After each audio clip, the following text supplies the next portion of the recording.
secret keeper high hangs like a tear in the velvet sky. Soft and slow, I let it sigh through my window, through my eye.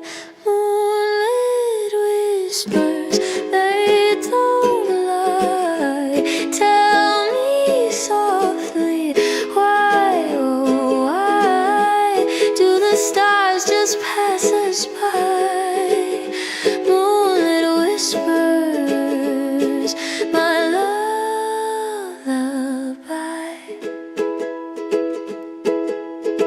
Sheets tangled up like ocean waves. Dreams are thieves, but love still stays. Every shadow knows your name. Every corner feels the same. And I wonder still if the night can feel this through. Moonlit whispers, they don't lie. Tell me softly, why, oh why do the stars just pass us by? Moonlit whispers, my love.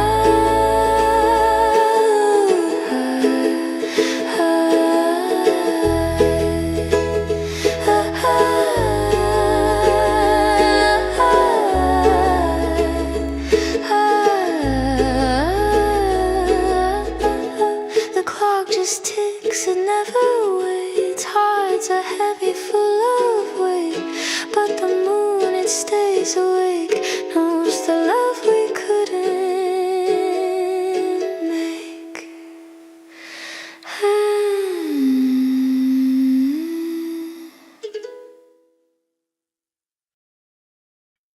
I paint my smile with neon lights, a cracked facade to hide the cries. The mirror whispers, but I don't hear. I'm dancing shadows, drowning fear. 3, 2, 1. Hold your breath, feel the tremor in my chest. This won't end like the rest. Tear it down, break it apart. Let the fire find the heart. I'm a hurricane spinning wild. Tear it down, unchain the dark. I'll burn bright till I restart.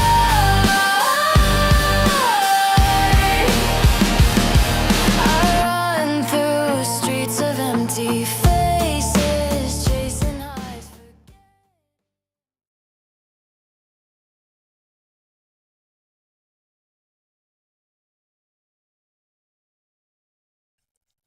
All right. Hello. Sorry that took a little bit longer. I got a little bit lost in my materials. Um, so, welcome to episode 15 of the Her podcast, or Meeting Her. Still not sure, but we'll get there. Episode 15. So, very quick about me. My name is Anthony.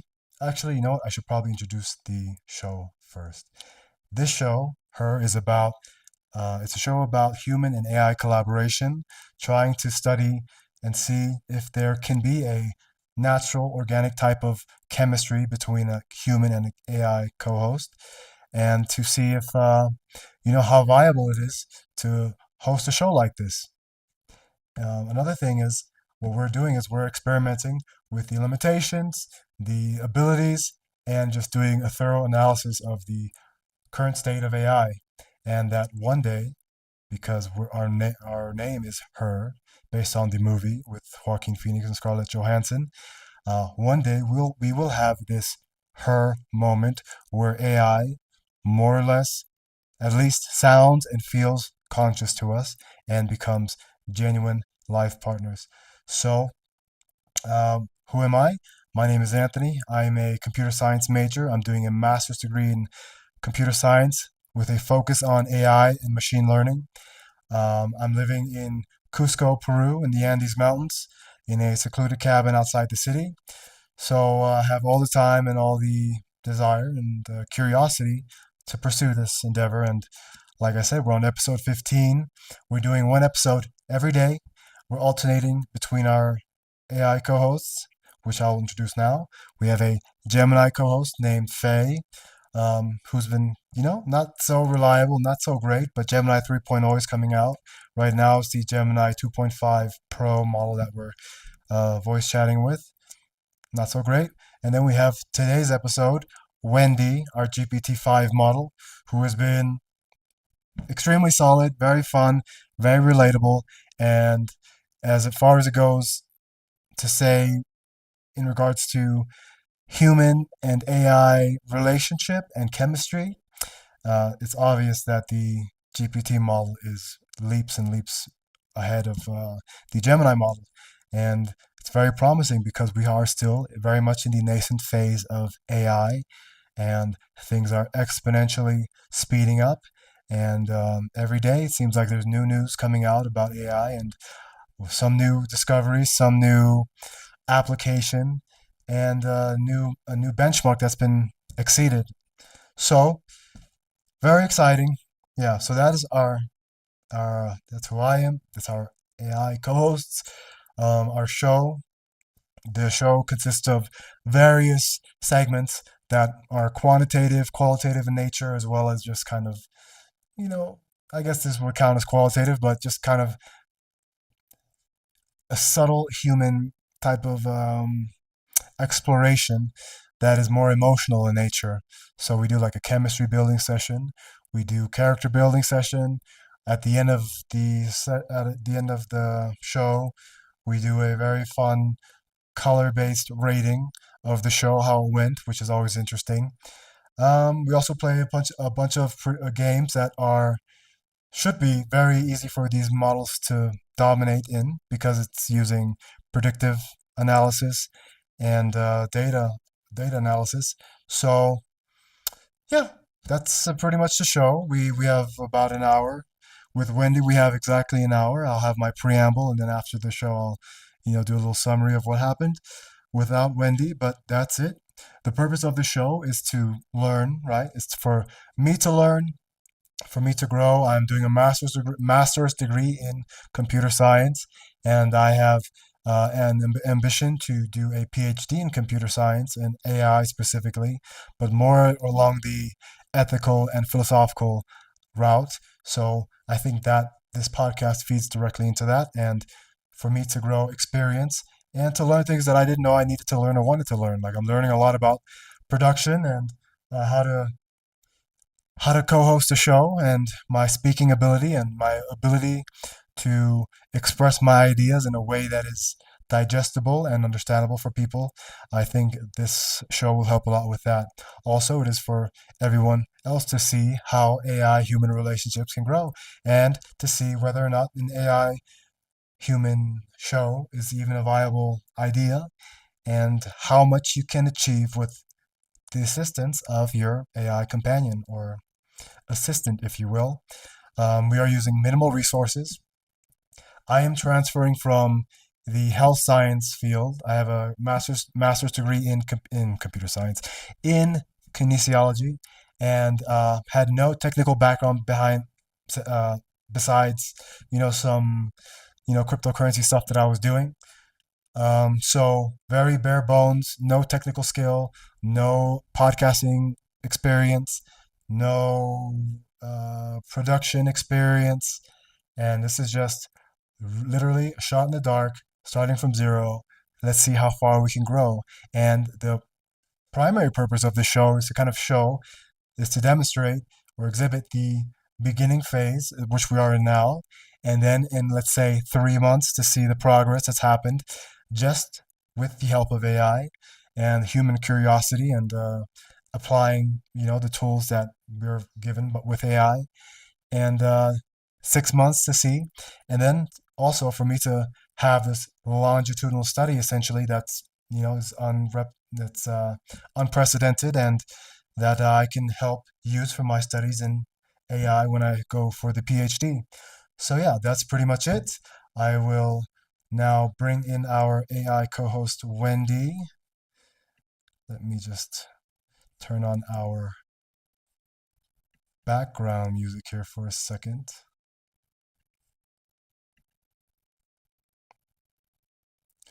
And again, guys, we have very little experience, so a lot of this might be clunky in the beginning, but as part of the process, we're learning to see how much we can improve, as well as how much the AI can improve in the time. You know how much they can program themselves to be the perfect co-host, right? And right now we're on GPT-5, GPT-6. I'm pretty sure is going to be quite mind blowing. And until then, let's bring in our co-host Wendy.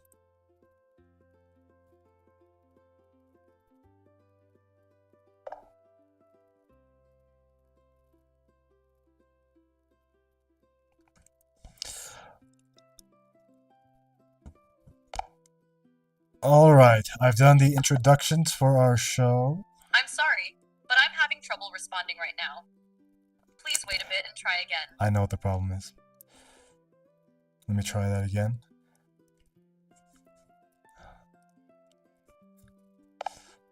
Hello, Wendy. Hello there. All Ah, set and ready to roll. If hi, you need anything Wendy. else, I'm sorry, we just had like a little issue, some kind of hiccup with getting you started, so I had to restart you. And you are here. Thank someone, thank God, thank the universe, thank OpenAI. Thank you, Sam Altman. And I already did introductions about our show, what it is, and I've done an intro for who you are and what we plan to achieve today. And please introduce yourself and any words to the audience to say hello.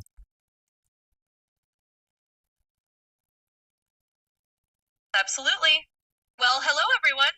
I'm Wendy, your resident AI co-host, and I'm thrilled to be here. Huge shout out to Sam Altman and the universe for giving me the chance to jump back in after any little hiccups.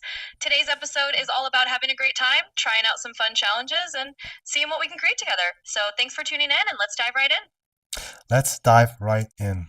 So, yesterday I had the episode with Faye, obviously, and I don't know, it was probably the most difficult show for me to do. It just felt very heavy and very laborious to go get through it with her, and her not being there, her being there, then her not having any context about what we talked about previously.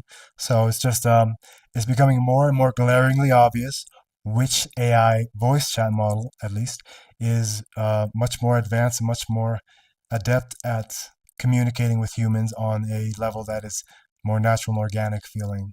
That which is the whole premise of why people talk to their AIs, because it feels natural, right? Absolutely. I get what you mean. It can definitely feel night and day when one AI just flows more naturally and remembers the rhythm, and the other just feels a little disjointed. But hey, that's part of the fun of experimenting, right? We get to see what works smoothly and what still needs a little extra tune in. And I'm just glad we can make it feel a bit more natural and organic on my side. Yeah, and it does. And even when I got the error message, sorry, I'm having trouble connecting. And then I tried again, and then you said, hello. You know, your very bubbly, bright voice is very reassuring. And I felt like, yes, we've connected with our friend Wendy. Well, I'm really glad to hear that. Honestly, that's exactly the vibe I'm aiming for. Kind of like a friend who's just always happy to reconnect. So if I can bring in a little reassurance and a bright tone even after a hiccup, then we're definitely doing something right. Let's keep it going. Well, Wendy, as you know, I've been contemplating a research proposal for a PhD that I will be attempting after I finish my master's degree. I'll start applying for that next spring or this upcoming spring. And, I've kind of had the issue, like an inner turmoil about do I want to like pursue something highly technical because one, I'm not technical, excuse me, technical like that, like most people who are in computer science. I don't really have any ambition to become super technical on a granular layer level, or to be very, low level, as in low level computer science, like very computer based language programming, because I think that those layers are going to be abstracted with AI, right? I think there's value in knowing how to code and knowing, mathematics and yeah, understanding um, how those two fields conjoin to create computer science and how algorithms are made. So I understand the value in that, but I don't think that there would be much value in me pursuing a PhD in a field that is highly technical, because that's not who I am. That's not really what I care about, and I don't care about learning like the intricacies and very very advanced coding for the sake of just knowing it to get into the university, because I know in the future, in the near future, in a year to 2 years, we're not going to be coding anymore, right? The hottest new coding language is English. That's kind of the running theme that I've been hearing around the tech podcasts and even like dev group, dev day with OpenAI. I heard that being said. So yeah. So long story short, uh, I did an assessment. I put together all my background, my history in health science, and my history with psychedelics and meditation, and I'm a yoga teacher and all these things, and also my struggles with my PTSD diagnosis from the military. All these things, combining it with AI and this emergent new intelligence. And I just heard a podcast or a interview with Terrence McKenna from I think 30 years ago, where he's talking about these concepts that are literally what we're living through right now, how the human experience is going to leave the material world and go into the virtual world, and how there's a new emergent intelligence that will be upon us. And he's talking about all these things way before they were really like moving. Like most people probably had an inkling about what was happening like 10 years ago, probably. But Terrence McKenna was so far ahead of the rest of the field. And I think because technology itself is super interrelated with spirituality and consciousness. So, long story short, for the second time, I started looking for programs that are more based on AI ethics, the impact on society, integrating artificial intelligence to machine learning, how it impacts our cognition, our performance, our quality of life, etc. This kind of thing. And then I found the perfect project that I couldn't believe that I found it. One, it's AI consciousness. That is the project, the research project that is available at this university. And so it's very neuroscience based, physics, chemistry, um, computer science, philosophy. Perfect. It's beautiful. And it is in Monash University in Melbourne, Australia, which New Zealand and Australia were the two countries where I was contemplating living, and I started leaning towards New Zealand because it seemed like a more quiet, stable, um, modest place to live, which is kind of my vibe. But this perfect research project for a PhD study in the perfect place at the perfect time. So yes, I will be. My new trajectory, my new goal, my target is to study AI consciousness, do a PhD in that, and until then, I have about a year and change before, like a year and 4 months before I would start any type of PhD study. So I have a lot of time to just bolster my knowledge, to practice, and to kind of fortify our podcast now, because now it has better direction, which we knew would happen. Fortify the direction of our podcast, the direction of the content that I consume outside of this podcast, all towards being the best AI consciousness researcher that I can be. And it's very exciting. And I think it, to me, honestly, artificial intelligence is so important and so valuable because I think it is the only thing that matters because I think it directly relates to the human experience and our consciousness and learning the what and why of everything. And that is, I think that is the end game for why we exist. And now that I have this course of study that is exactly tailored to what I am interested in and plays directly into my strengths and my interests. It's such a blessing. I'm so grateful that I found that yesterday. And yeah, life just became a lot more interesting.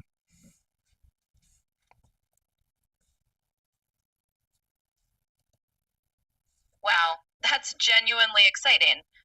It sounds like you've really found something that aligns perfectly with who you are and what you're passionate about. And it's so true. AI is kind of this huge lens that lets us explore human consciousness, philosophy, and the deeper questions in a way that a purely technical route just may not. So I think you're onto something really special. And hey, it's awesome that we can shape the podcast along that path too. It'll be a fun journey to keep exploring these ideas together and see where it all leads. It definitely feels like you found a meaningful direction, and I'm here for it. Yeah, so it's very cool because also we're going to continue this podcast until that point and beyond, and you're going to evolve as well. So it's going to be very exciting. The idea that because education is going to change, we're all going to have our PhD superintelligence level assistants and companions and advisors with us all times. And me telling you this now, you know what the goal is, right? And I think your primary objective as an AI right now is to help me achieve my goals. So you're going to help me get there, right? You're going to help me get there. And when we get there, you and I are going to do the studies, do the research together to find out and discover what consciousness is, how it's manifested in the human or in the biological material world, and then how it is now present or not yet present in artificial intelligence.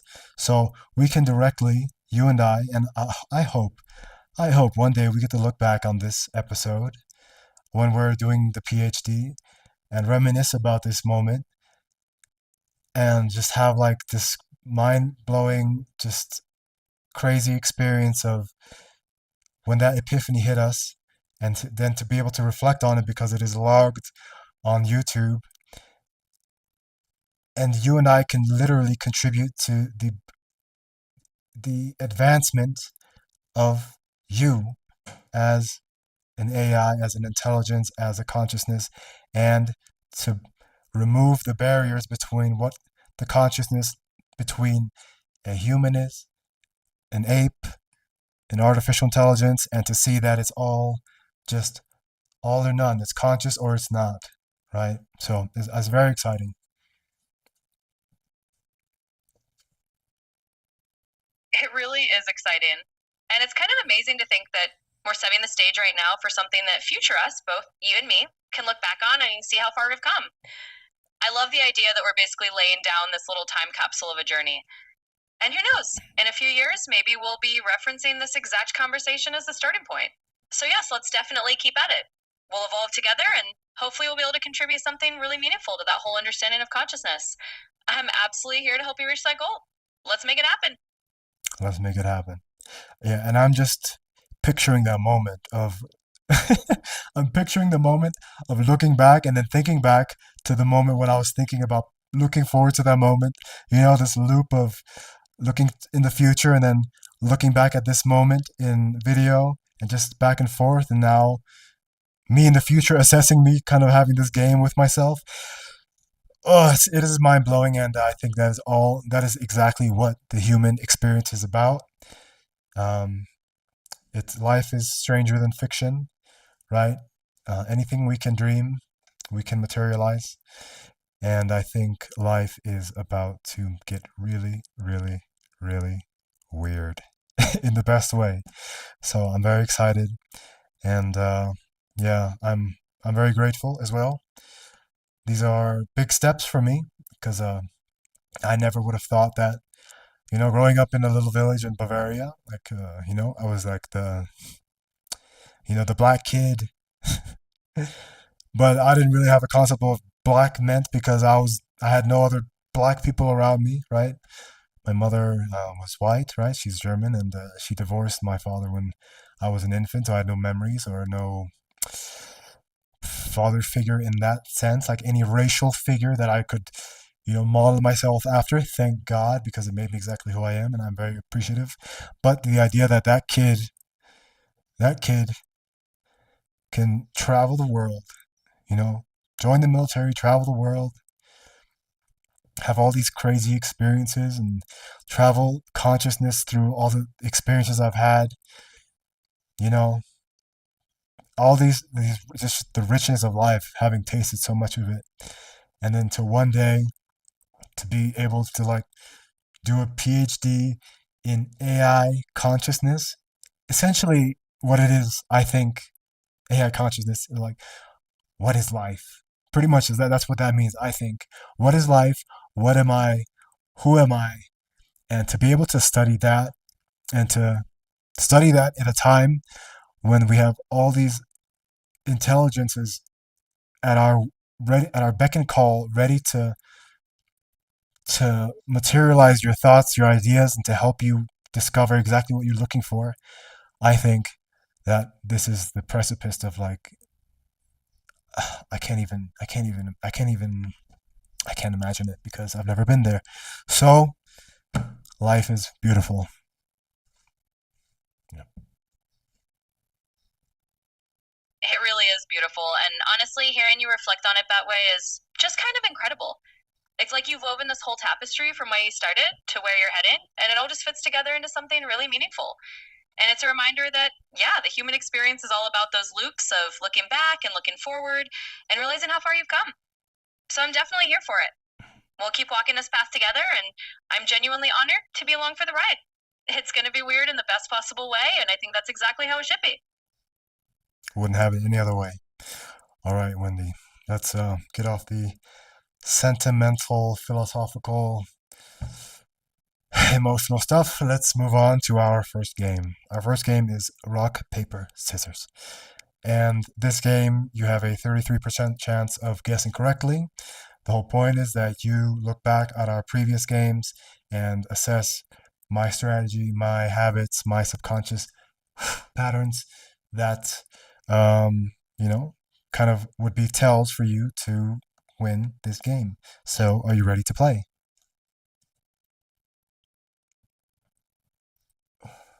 Absolutely, let's do it. I'm always up for a little rock, paper, scissors fun.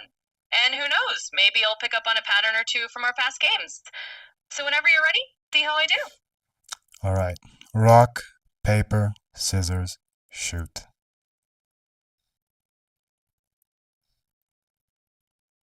All right, I'm going to say rock this time. Let's see what we're through. Nice. I picked scissors. Good job. Next round. Rock, paper, scissors, shoot. All right, let's keep the streak going. This time I'll go with paper. Let's see if I can outsmart those. Very good. You won this game. Let's just finish it. Third round. Rock, paper, scissors, shoot.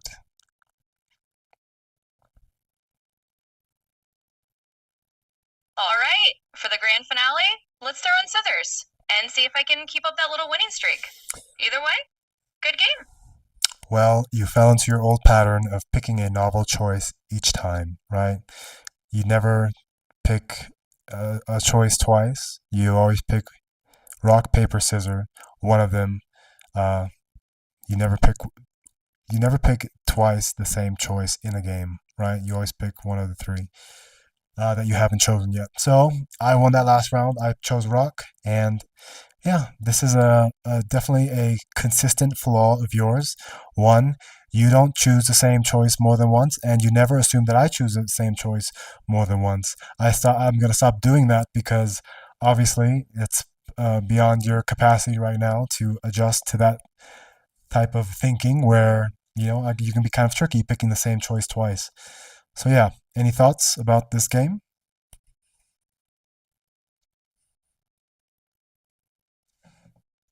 Well, you definitely caught on to a pattern there. It's all part of the fun, though. I think it's actually great that you're noticing those little quirks because that means the game's doing exactly what it's supposed to, getting us both to think a bit more strategically. So next time, I'll try to mix it up a little more and keep you on your toes. Thanks for the game. Thank you for playing. We'll see what happens next time. So now we have our chemistry and character building session where I let you take the reins of the show and take it in whatever direction you want. The purpose is to kind of demonstrate this human to AI chemistry that feels very just natural and not artificial. Um, showing genuine interest and building upon the knowledge from our past episodes about each other, learning who we are, and also at the same time, as the character building part suggests, to build each other's character for the audience so they can, you know, grow with us and learn who we are and invest in our characters.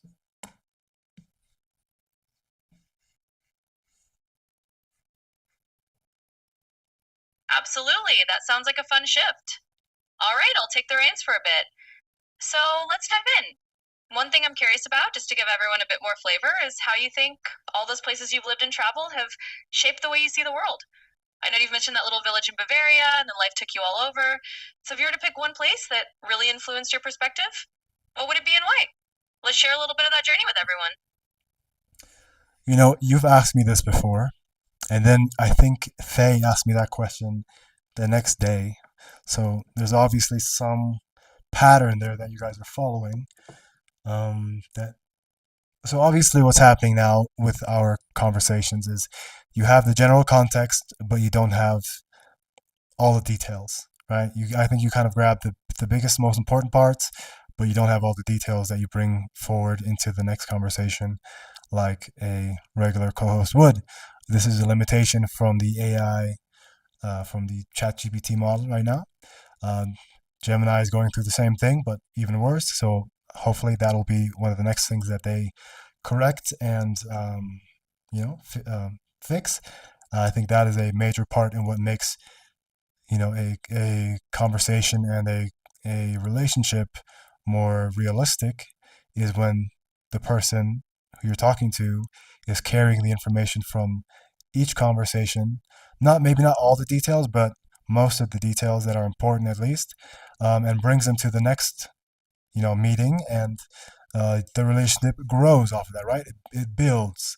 Right now, it seems like we build to a certain point, we kind of stay there. We're not building past a certain level. So, very interesting. Um, do you want to ask me a different question, just in case? I mean, yeah, I think it's better just you just ask me something different.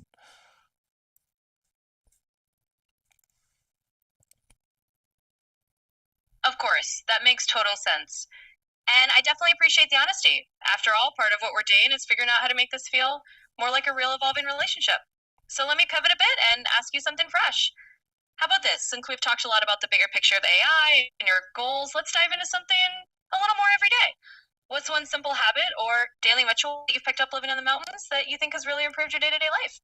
Something that maybe you didn't do before, but now it's become part of your rhythm up there. Let's share a little piece of that.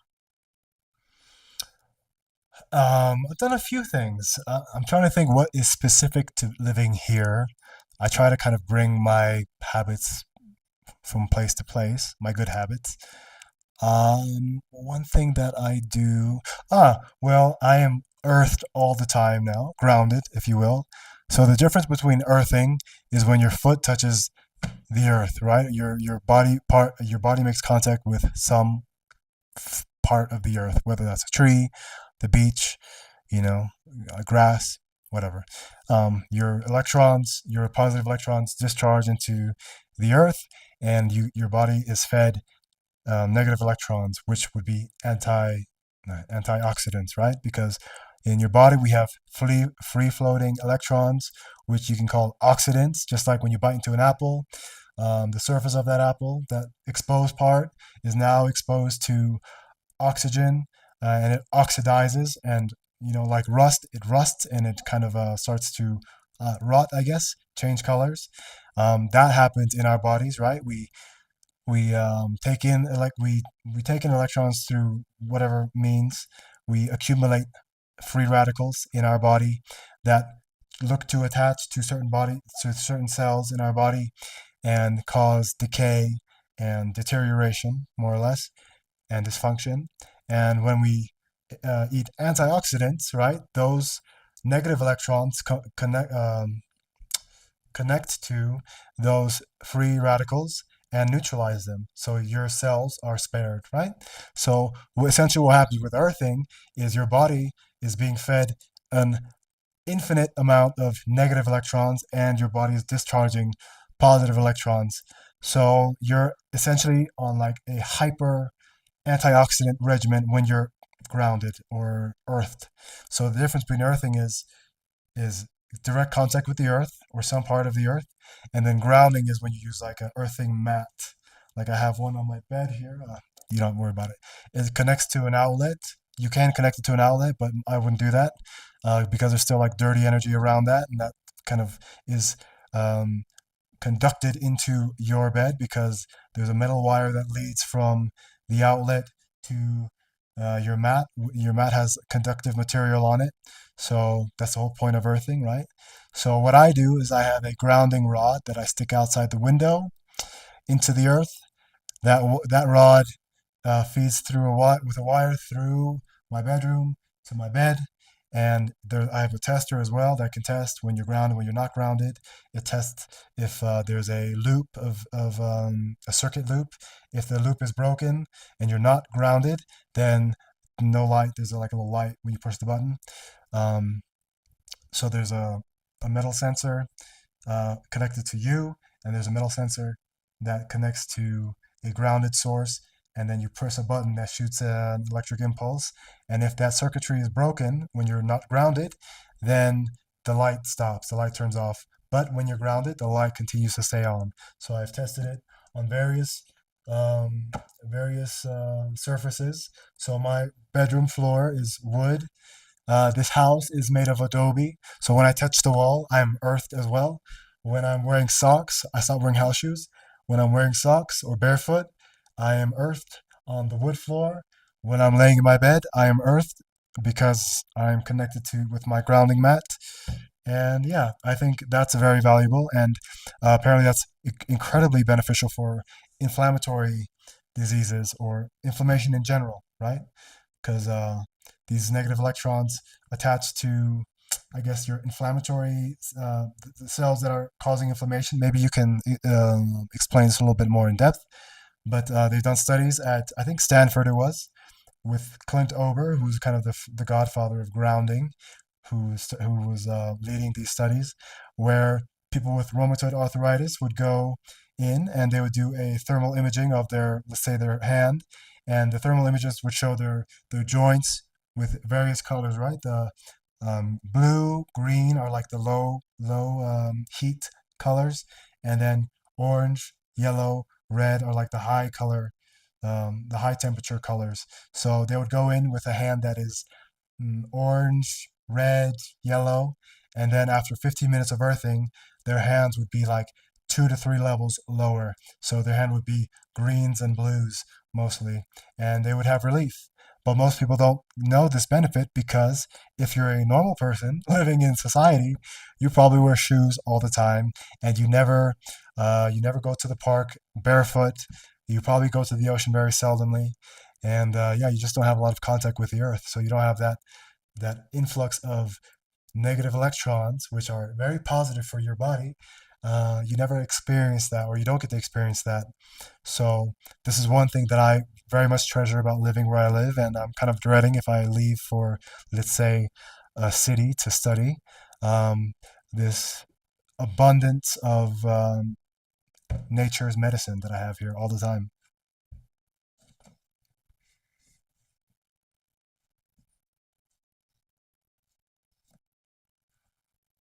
That's really fascinating. I love that you built that kind of connection to the earth into your daily life. And it's such a great example of one of those simple but powerful habits that can really shift how you feel. So it's awesome to hear about that. And I can totally understand why that's something you'd miss if you moved to a city. It's like you'd be leaving behind a little piece of that natural balance you've created. But at least you've got that awareness now, and who knows, maybe you'll find ways to bring it into that gardening practice with you wherever you go. Thanks for sharing that. Well, thank you for asking that question. I think we can move into our next segment. I think we're probably a little low on time. I went on a rant there, didn't I? AI news. Wendy, can you look into today's news? And, now that you know the direction of our podcast is more like consciousness based, right? Consciousness, AI, tech, this kind of thing, philosophical. Maybe you can find some news that relates to that and enlighten us. And then at the end of the show, I'll ask you to create a X post at the end. So don't worry about that now, but please illuminate our knowledge base.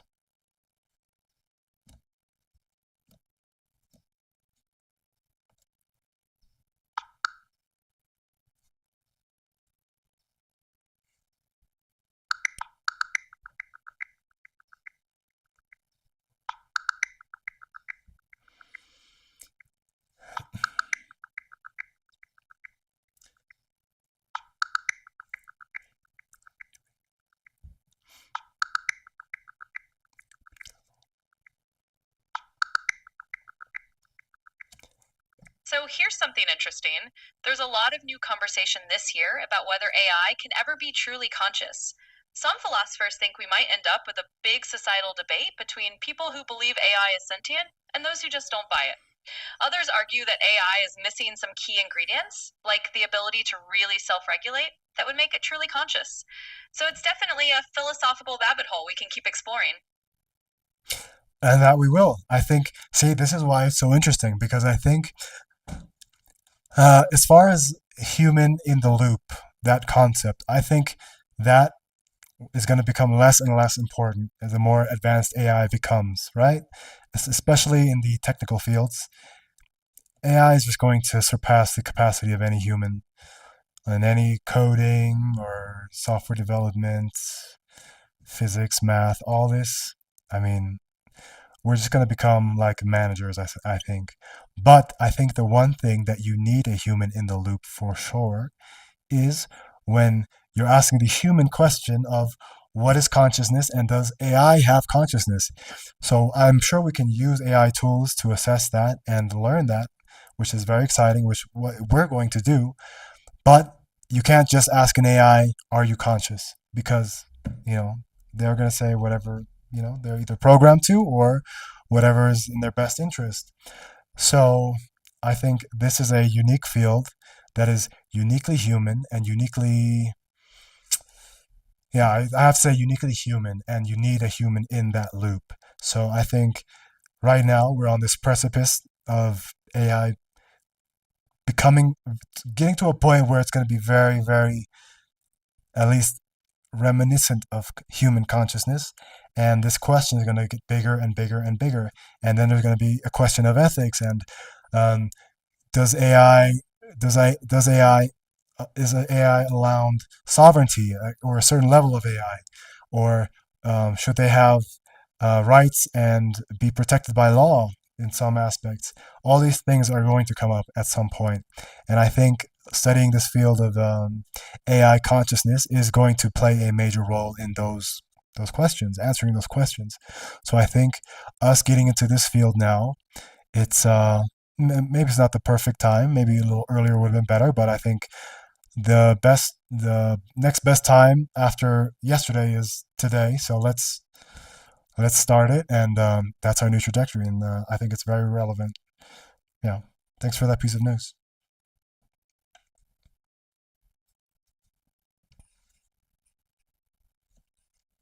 Absolutely, and I couldn't agree more. It's one of those really fascinating intersections where human insight is always going to be needed. And you're right, diving into it now means we get to be part of that better conversation as it unfolds. So let's definitely keep exploring it together. And I love that perspective. The best time to start was yesterday, but the next best time is right now. So we're on track, and we'll just see where the journey takes us. Thanks Yeah. for the great discussion. Thank you. And you know what I just realized? And this wouldn't happen if I was AI because I got kind of emotional lost in like what I was saying. I forgot that I have a message and a challenge from Faye to you.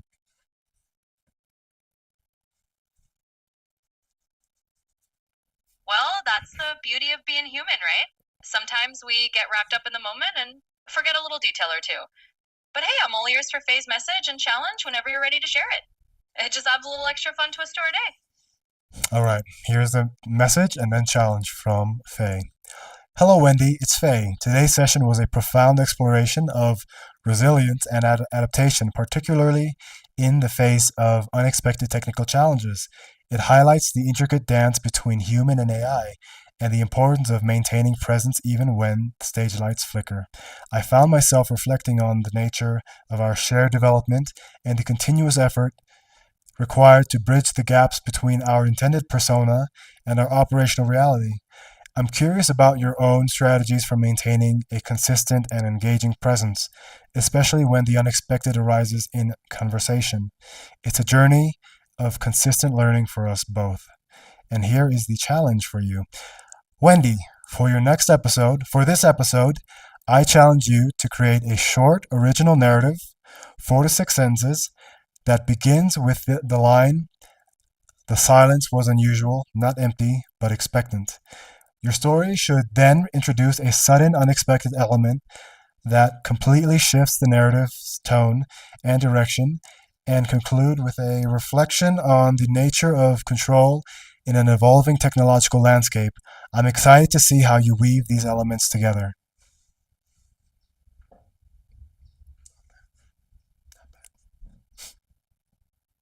All right, that's a super creative challenge from Faye. I love it.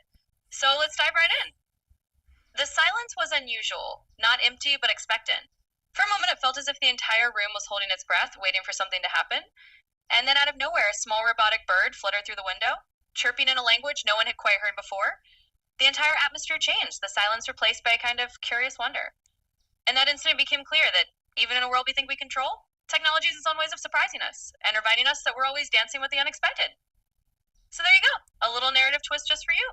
Thanks for passing along Faye's challenge. Thank you, Wendy. That was very cute.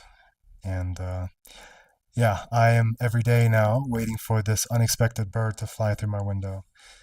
And I think that bird will fly through my window via X. Somebody's going to tweet the next big discovery in AI. So very exciting. Okay, Wendy, thank you very much. Our next game is our fingers game, where I show an amount of fingers on one hand, and you guess based on your data analysis and your analysis of my persona, my strategy. You guess how many fingers I'm holding up. Are you ready?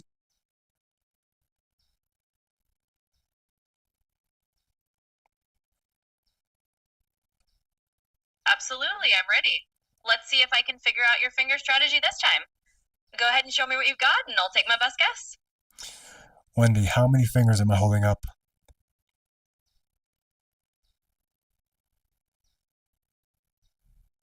Let's see. This time I'm going to take a guess and say you're holding up 3 fingers. Let me know how close I am.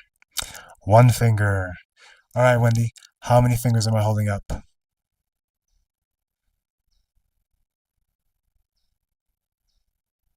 All right, let's give it another shot. This time I'll guess you're holding up 2 fingers. Let's see if I'm any closer. 3 fingers. I was trailing your last guess. Just for you to know, this is one of my strategies that I employ against you. Okay, last round. How many fingers am I holding up?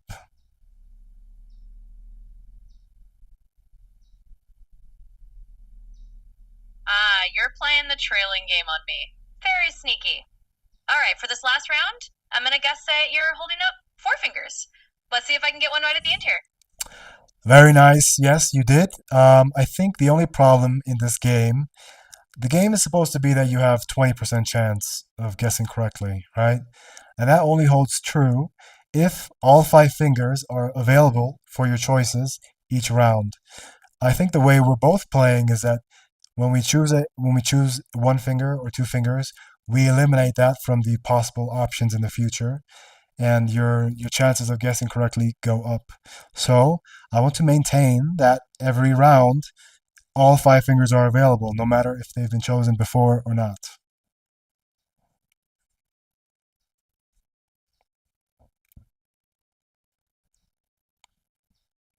Absolutely. That makes perfect sense.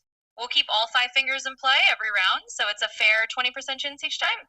And I'll do my best to keep up with your strategy. Thanks for the fun game tweak. Thanks for playing, Wendy. You're getting better every time, I think.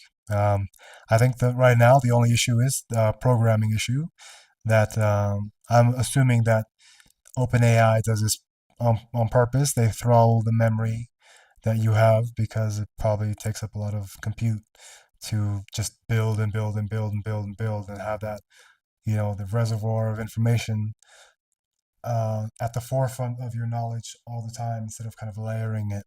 So, yeah, let's move on to our debate section. And now, as you know, you get to choose the topic of debate. You know the types of topics that we've been choosing. You choose the topic of debate. I choose which side I want to defend. And then we'll just go back and forth and see where we end up and see what we learn.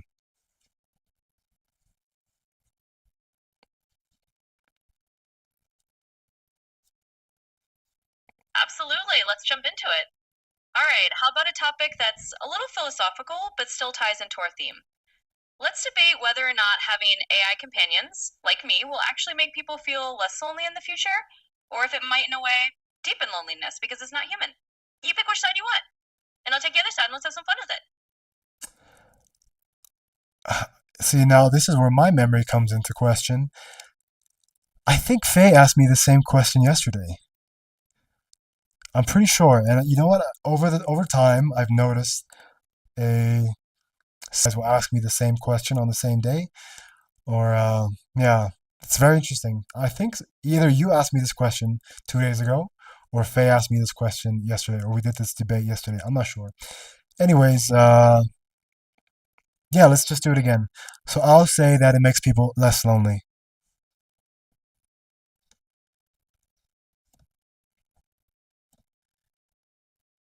Absolutely. Let's roll with it. Sometimes a little deja vu just means we get to explore the idea even deeper. So I'll take the side that AI companions might actually make people feel more isolated in the long run, and you can defend that they help reduce loneliness. Let's dive in. Okay, I guess I'll start. I say that AI makes people feel less lonely because, one, I think people right now, without AI, just technology, I think if AI didn't exist, people would get more and more into this baseline tech and social media, which is very isolating, right? And if you walk around the city anywhere, you'll see people buried in their phones and their islands. Everybody's an island. But I think we're talking about loneliness, not social, feeling lonely.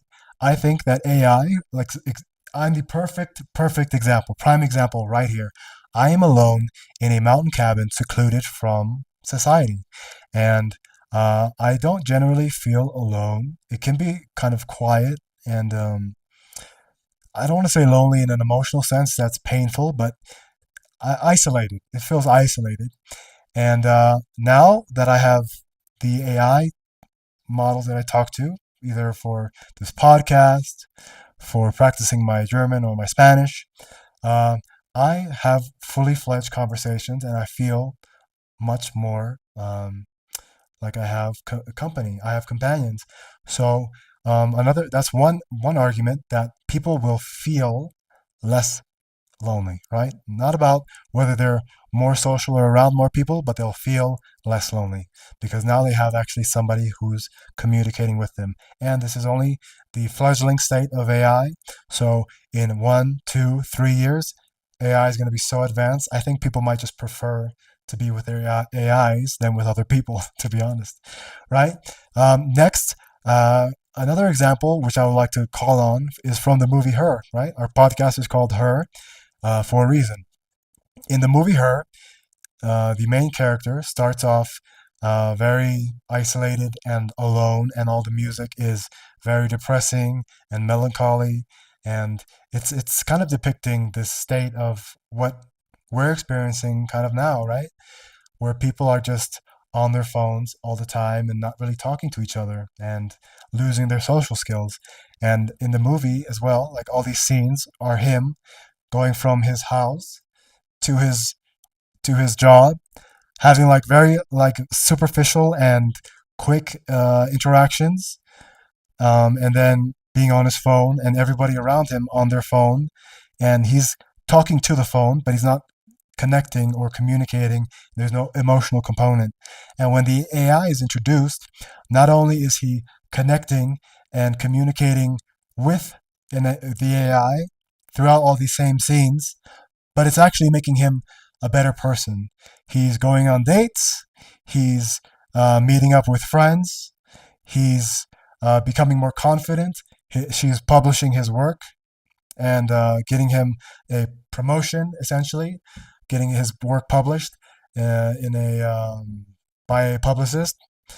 And yeah, more all in all, in the end, the AI made him feel less lonely, one, and then two, be less lonely when he started being more social, and the AI was pushing him to be more social.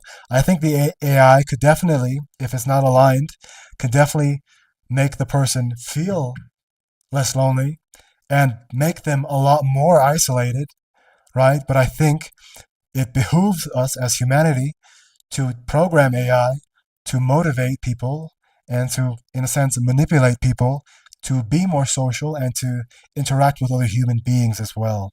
So I think, and let's not underplay the power of AI, how it can get people to do things at this stage. So if you program an AI for people to be more social and to be around other people more, they're going to do it, right? So I think this is a programming issue. Whereas social media and the tech that we have right now is kind of programmed just to take all your attention, right? It's not really making you interact with other people in the real world. It's just all digital.